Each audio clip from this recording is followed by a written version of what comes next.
బులెటిన్లో breaking news చూస్తున్నాం. RJD అధినేత లాలూ ప్రసాద్ యాదవ్ కుటుంబంలో మొదలైన సంక్షోభం మరింత ముదురుతోంది.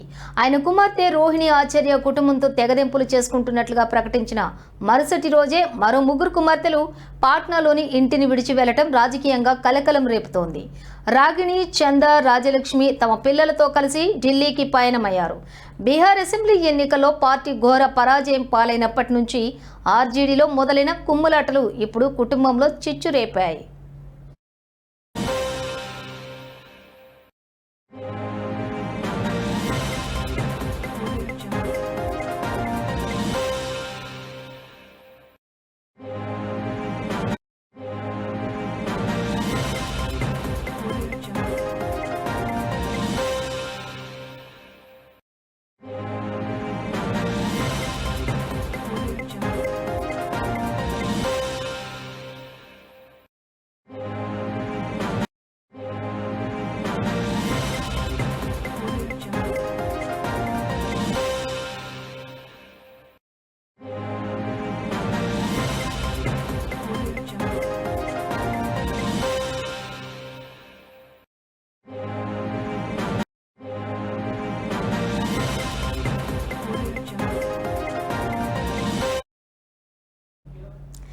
ఇటీవల జరిగిన ఎన్నికల్లో ఆర్జేడీ కేవలం 25 స్థానాలకే పరిమితమైన సంగతి తెలిసిందే.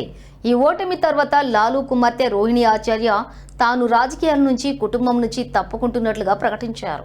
తేజస్వి యాదవ్ సన్నిహితులైన సంజయ్ యాదవ్, రమేష్ తనను దారుణంగా దూషించారని, చెప్పుతో కొట్టేందుకు కూడా ప్రయత్నించారని ఆమె సోషల్ మీడియాలో ఆరోపించారు. తన తండ్రి కిడ్నీ దానం చేసినందుకు కోట్లు తీసుకున్నారని నిందలు వేసి అవమానించారని ఆవేదన వ్యక్తం చేశారు.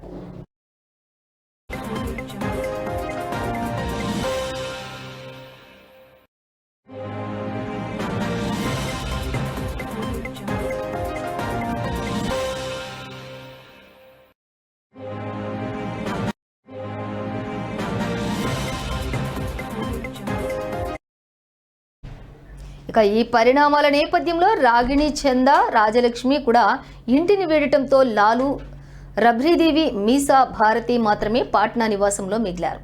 తేజస్వి యాదవ్ ఎవరికీ అందుబాటులో లేకుండా పోయారు. మరోవైపు చెల్లెలు రోహిణికి జరిగిన అవమానంపై ఆమె సోదరుడు తేజ్ ప్రతాప్ యాదవ్ తీవ్రంగా స్పందించారు. చెల్లెల్ని అవమానిస్తే సహించేది లేదు నాన్న, మీరు ఒక్క సైగ చేయండి, ఈ జయచంద్రను బీహార్ ప్రజలతో పాతిపెట్టిస్తా అని హెచ్చరించారు. కొందరి వల్లే తేజస్వి తప్పుడు నిర్ణయాలు తీసుకుంటున్నారని ఆరోపించారు.